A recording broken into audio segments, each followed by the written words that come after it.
Oke, Assalamualaikum warahmatullahi wabarakatuh.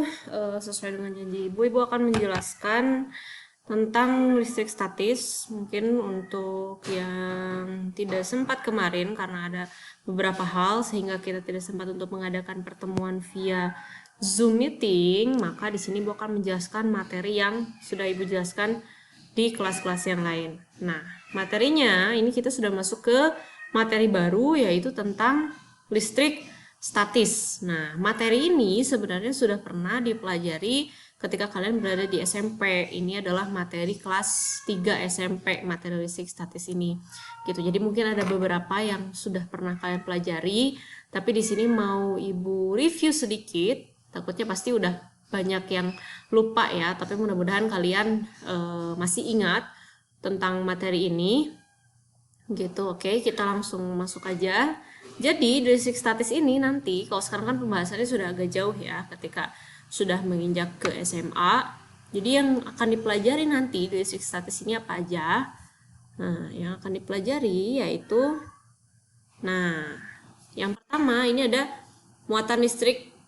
Muatan listrik ini yang di kelas 3 SMP ini sudah dipelajari. Kemudian setelah belajar muatan listrik, ini nanti kaitannya dengan hukum Coulomb gitu. Kemudian kita akan pelajari medan listrik. Nah, nanti setelah medan listrik kita pelajari lagi ada kapasitor. Kalau kemarin kita belajar di listrik arus searah itu ada resistor, kemudian ada sumber tegangan atau GGL.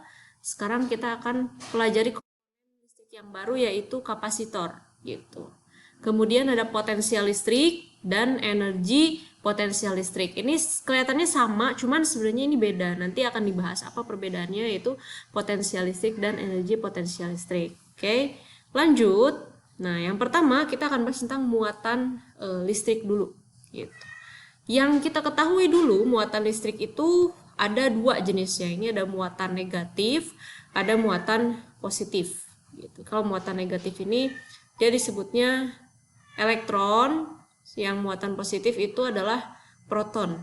Besar muatannya, nilainya ini sebenarnya sama, 1,6 kali 10 pangkat minus 19 Coulomb. Coulomb ini adalah satuan untuk menyatakan muatan listrik.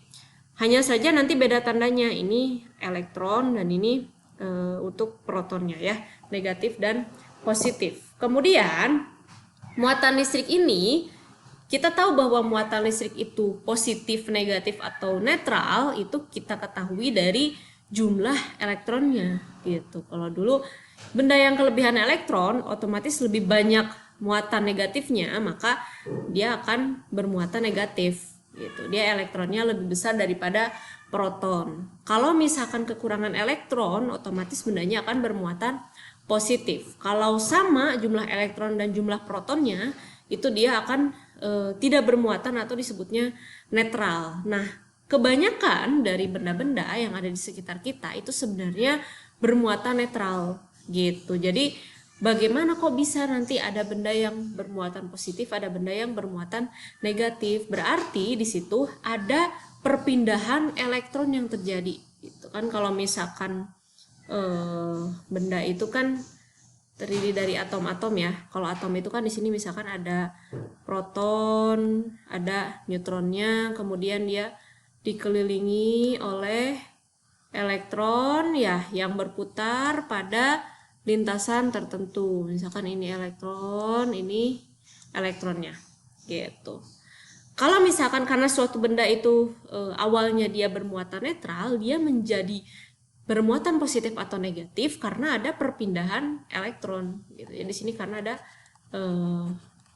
perpindahan elektron. Nah, kok bisa gitu? Karena elektron ini dia menempati lintasan-lintasan tertentu dan dengan perlakuan tertentu pada benda tersebut, maka si elektron ini akan bisa berpindah ke benda lain. Contohnya apa? Kalau misalkan kita menggosokkan sisir plastik misalkan, atau menggosokkan plastik gitu ya, nih sisir gitu digosokkan ke rambut. Nah, kalau kita menggosokkan sisir ke rambut, maka elektron yang ada di rambut, nah ini biasanya tandanya ini ya, E negatif. elektron yang ada di rambut ini akan berpindah gitu. Jadi cara perlakuannya gimana supaya elektronnya berpindah? Salah satunya adalah dengan digosokkan. Sisir digosokkan ke rambut atau kita biasa nyisir, maka si elektron yang dari rambut dia akan pindah ke mana? Ke sisir tersebut. Nah, elektronnya ini pindah ke sisir. Nah, makanya sisir yang tadinya bermuatan netral, nah ini kan awalnya netral ya, karena elektronnya pindah ke sini, elektronnya pindah ke sini, ya. Ini ceritanya dia pindah, maka dia tidak jadi bermuatan netral, tapi dia jadi bermuatan negatif gitu. Nah, sisirnya jadi bermuatan negatif. Kenapa? Karena kelebihan elektron. Elektron dari mana? Elektron dari rambut yang pindah gitu. Karena dia bermuatan negatif, kalau misalkan kita tempelkan di sini misalkan ada kertas, misalkan ini ceritanya sisir-sisir ya. Ini sisir, kemudian di sini ada potongan kertas gitu ya. Maka si potongan kertas yang kecil-kecil ini dia akan menempel ke sisirnya gitu.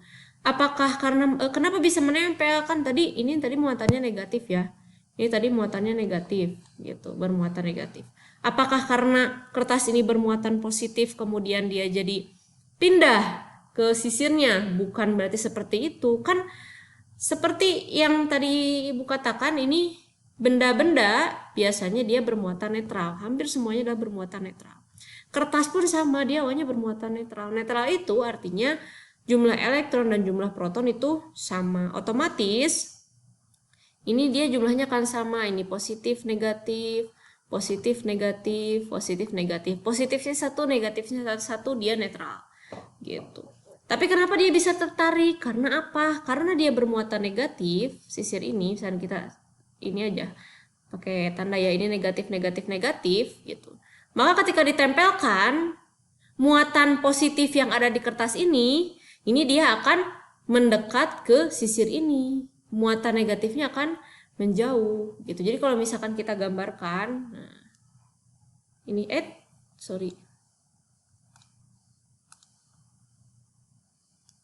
Nah, jadi kalau misalkan